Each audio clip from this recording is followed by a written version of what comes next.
Mon cher ami du bout des ondes, bonjour. Tu es né de nouveau, c'est bien. Mais est-ce que tu grandis?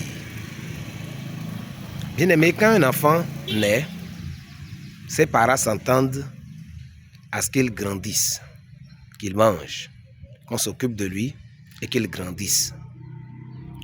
C'est pareil pour la vie spirituelle. Quand vous avez cru en Jésus-Christ, vous êtes né dans le royaume de Dieu. Mais est-ce que vous grandissez? Quand un enfant physiquement ne grandit pas, on dit qu'il est atteint du nanisme. Il est né, il ne grandit pas. Et un né, il n'est pas très utile à la société.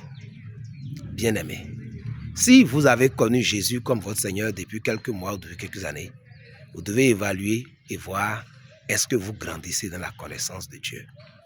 Et c'est ceux qui grandissent que le Seigneur utilise beaucoup et qui reflètent l'image de Christ. Pour grandir, bien-aimé, il te faut méditer la parole de Dieu régulièrement. Il te faut prier intensement. Il te faut enfin marcher par l'Esprit de Dieu. L'Esprit de Dieu est l'Esprit qui nous conduit dans la vérité, dans la maturité, qui nous révèle les profondeurs de Dieu. Ce que les yeux n'ont jamais vu, ce que les oreilles n'ont pas entendu, l'Esprit de Dieu les remonte à l'esprit humain. Tu dois te laisser conduire par l'Esprit de Dieu en cette nouvelle semaine pour grandir.